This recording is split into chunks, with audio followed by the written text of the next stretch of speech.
fronterizo. La experiencia de ver más de 40.000 marroquíes invadir el territorio español de Ceuta nos sumerge en un debate de profundas connotaciones soberanas. De vez en cuando la Comisión de Límites local nos cuenta que ha terminado de limpiar los hitos en alguna parte de la frontera seca que tenemos con Bolivia, Argentina y Brasil.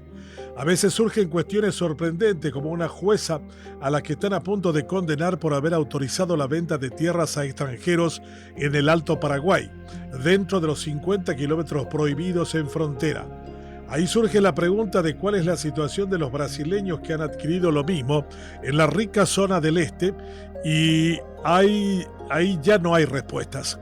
Nadie tampoco oficialmente pregunta al desordenado registro unificado de la propiedad que nos diga si son brasiguayos y si sus documentos se ajustan a la legalidad. No debe ser extraño comprobar que varios de ellos violan la normativa desde hace mucho tiempo sin costo alguno. El presidente de facto ya les había dicho en el Palacio de López: usen y abusen del Paraguay. No me extraña, por lo tanto, que tanto Peña como su canciller hayan tardado una semana en condenar y pedir explicaciones a las afirmaciones de Lula de que su país debe estar preparado porque si no puede ocurrir como en la guerra del 70 del siglo pasado, en que dijo el Paraguay invadió el Brasil. Aquello despertó la ira nacional y la condena unánime, pero en realidad desnudó el notable desconocimiento de la historia compartida entre todos los países del Mercosur. ¿Qué se puede esperar de un humilde habitante de Piauí, de los sertões brasileños, tenga precisión histórica si los jóvenes del proyecto integrador se desconocen porque nunca nadie pensó en un proyecto como el Erasmus de la Unión Europea para movilizarlos académicamente y que se conozcan y se reconozcan? Ni nosotros sabemos de ellos y tampoco ellos de nosotros.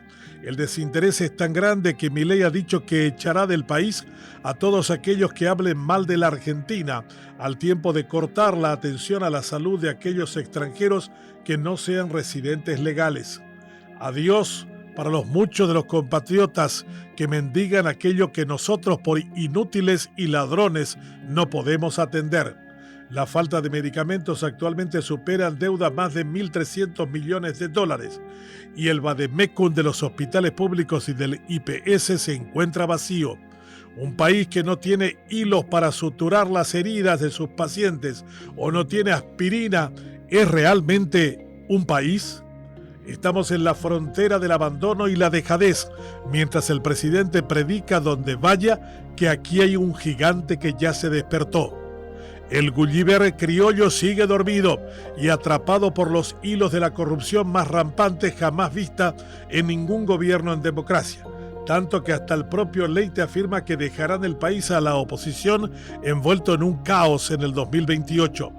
El doctor Fretes, con sus 100 días en el IPS, luce extenuado ante un gobierno central que cada vez que le piden que pague sus deudas, afirma que no tiene dinero y que se campanee como pueda. No creo que aguante mucho, y así como están las cosas puede acabar haciéndose el harakiri. Los que lo pusieron en el cargo lo hicieron para leccionarnos que no tenemos salida más que el sufrimiento colectivo.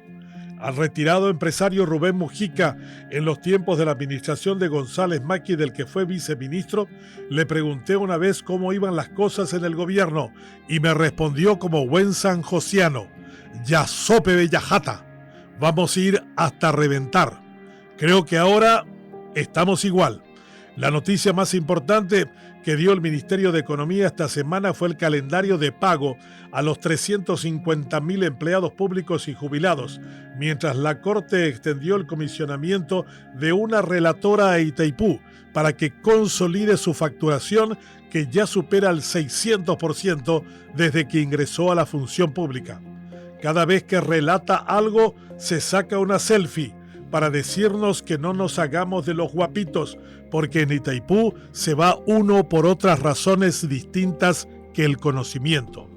Mientras los médicos insisten en trabajar 12 horas semanales y que el IPS copiará el modelo y se quedará sin personal de blanco porque está en la bancarrota y no puede controlar a nadie. Si ya era difícil agendar turno, ahora será imposible. El próximo mes Peor, el gigante sigue dormido y enfermo en la economía de guerra, como diría aquel inoperante ministro de Economía que nos dejó una deuda impaga de 1.500 millones de dólares y que ahora atrevidamente cobra 100 millones de guaraníes mensuales en Itaipú como consejero en agradecimiento por los servicios prestados. Todos somos fronterizos de la razón y en el medio hay una sensación instalada de abandono y dejadez a 2 meses de las elecciones municipales. A nadie parece interesarle los comicios, incluidos los candidatos que han decidido batirse en retirada. Las trampas electorales se denuncian, pero no se comprueban, con lo cual se logra desalentar a los que quieran ir a votar y cambiar lo que se pueda y queda. Todos hoy somos fronterizos, entre la razón y la demencia, sin ley, sin seguridad ni soberanía. Estamos en territorio de nadie, y el que desenfunda primero es el que no muere.